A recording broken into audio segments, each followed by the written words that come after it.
What screams, "I'm way richer than I look"? Unique or somewhat odd collections of things most people don't collect. I worked in a high-end whiskey store for many years. And the number of shabbily dressed men from overseas who strode in to spend $5. $10 on whiskey for their collection was staggering. They were always chatty, knowledgeable, and above all casual. One man in particular had been collecting for decades. His wife was fully supportive. She had her own collection of rare items. He implied. And he enjoyed traveling the world to pick them up as an excuse to go someplace. Conversations often went like this. Customer: I see from your website you have the rare bottling from 1967. Do you have any in stock now? Me: we do. Yes, it's downstairs. In fact, we have a few of that vintage. As well as the 1953, 1966, and 1972. Would you like to know the prices? Customer: oh, great. I think that fills a couple of gaps in my collection. And if not, the guys and my wife will enjoy cracking one open. Can you package them up for me, please? Me: would you like to know how much they are, sir? Customer: can you ship them all to my place? In fact, if you have discounts for bulk items, I'd like to know what other vintages you have. And so on. I went to dinner with a GF and her parents. After we ate, the owner came out and asked how the meal was, and then we left without a bill ever coming to the table. On the way home, I asked GF about it, and she said her dad had tabs at all the restaurants he liked to eat at. As we were leaving, the valet brought the cars around, and I mentioned I liked his Tahoe.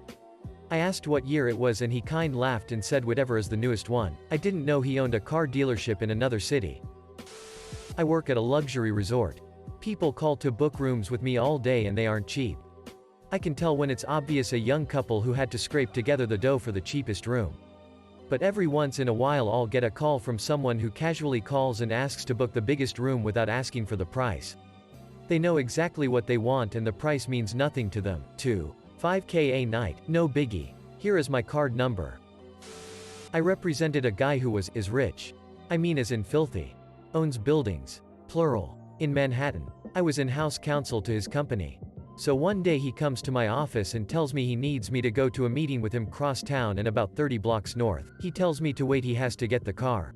So I am standing on the street, and he pulls up in the company van that his employee used for building maintenance, to carry stuff to renovate spaces for new tenants, etc. It's pretty crappy. On the way I asked him why he was driving this. All things considered, he was an older self-made guy who was pretty down to earth. Why the van? He said obviously he could drive or take a cab. Years before Uber. But why bother? In Manhattan most spaces in Midtown on down are parking for commercial vehicles only. And parking a car can be pricey. The van had commercial plates. So he could pretty much park in front of wherever he was going. Why waste money on a cab or parking a car? Couldn't argue with that. We parked right in front of the building. They avoid any discussion of money. When paying for anything they like to do it privately, quietly, before anyone else is aware. So you end up walking in and out of places feeling like you haven't paid. Almost as if money doesn't exist. They don't flaunt it. Source: I was dating a girl and didn't realize she and her whole family were rich until her dad picked us up for dinner in a brand new Mercedes. Proceeded to pay for everything during our trip. And our Christmas presents were first-class flights to the US. From Australia. For a ski holiday. That's around AUD $10 15K. 7 United States dollars 11K. Per person. He also financially supports his other daughter at Cornell University, living in the US. I grew up poor. And still am. Lol. But I never realized how poor until I met that family. Brands that are so expensive that us poor people haven't heard them. When asked about their income they respond with, "I am comfortable," without elaborating. The type that nonchalantly offers you a spot in their luxury box at a game or concert. Or covers your course fees at a golf outing even though you barely know them. Being unimpressed by rich people shit. I had reason to frequent a small but popular marina at a certain Gulf Coast city. I encountered one old man often. Enough we greeted each other with random chit-chat. Lovely gentleman. He wore a crumpled old hat, a grease-spotted t-shirt, cut-off jeans, and worn deck shoes. He always puttered around the largest yacht in the marina. About 60 feet long. He would polish the chrome, wash the deck, clean the life preservers. I didn't assume he was the maintenance guy because he had such self-confidence. I never saw him actually take it out. I got up the nerve to ask security who he was. He owned most the commercial real estate in the city. Wearing a t-shirt and jeans in a room of people wearing suits. My company CEO does this all the time. Back in high school I used to do rowing. And at the rowing club there was this guy who wasn't great at socializing. Was a little awkward, but he was friendly so I didn't mind him. We often went out on the same boats and would talk to each other. As much as was possible while rowing.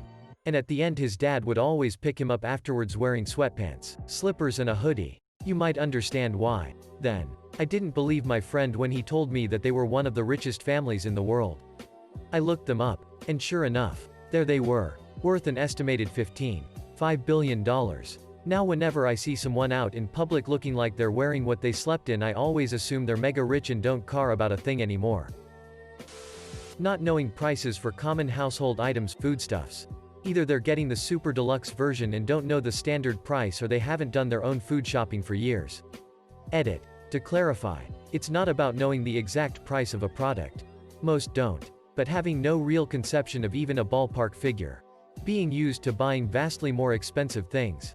They guess what they believe to be cheap. Yes, like Bill Gates' appearance on Ellen.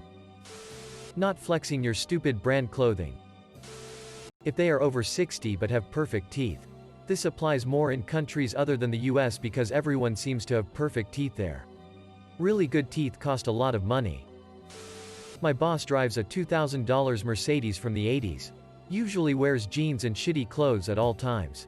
No jewelry or watch. Owns a $150K USD house. He's worth $2 billion. Old boss to a company I worked for. He drove an old Toyota Helix and worked in the factory of the building. I remember work breakup I spotted him put $300,000 on a roulette table, doubled it and put it in his pocket. He would always ask me impossible questions at work, and once I got it right, he bought me lunch. When people think of expensive clothing, they often think of fancy brands like Gucci, but really rich people usually consider these brands to be tacky for the most part. There are entire luxury brands of suits, dresses, clothing, watches, etc. that are used to display wealth among upper-class people that would be kind of innocuous to the average person. Most anyone could recognize a Rolex, but to a person who isn't on upper-class mores, a Patek Philippe might slip under their nose. Wearing casual clothes to a rich party. One of my high school bros is fucking rich, while rest of us are very normal. He did nothing special, but he always wander around at near shops after school. Some random branded shop that no high school boys will ever need. One time we finally asked him why he didn't went back home after school. He said he is waiting for his driver to come. Another time I met him very coincidentally at the boarding place at the airport. I was going to Vienna and he is to London. He has nothing on him. No bags or carriages. And his hair is wet. Turns out he just took a shower in the lounge. Afterward, we are still very good friends. I read somewhere riches scream and wealth whispers. There was this one time where I had to attend a meeting with the company president. I had to wake up hella early. 'Cause the meeting was arranged early in the morning. We were all in formal attire and very serious. I expected the president to be the same. But instead, he showed up in his pajamas with his cute Pikachu mug, and asked us, "Why the hell are you in suits so early in the damn morning?" It honestly made me smile and took all my nervousness away. I still work for the company and we're currently good friends. Status symbols are for the lower classes and the climbers. The wealthy just live in whatever is comfortable to them. I remember being in a cruise and one of the families in one of the penthouse suites didn't sleep in their suite when we were at Bora Bora overnight because they had rented an overwater bungalow, minimum $1,000 a night. Same family got a hotel room when anchored at another atoll because they wanted to use the hotel services while spending time on the white sand beach. Brand new car. Top of the range. All the optional extras. But it's a Toyota Corolla. I have a friend from the top 1 to 2% in his respective country, but you'd never be able to tell, except he'd always pay for our food when we went out with him and would sometimes be confused about the price of certain things or why we couldn't just do certain things.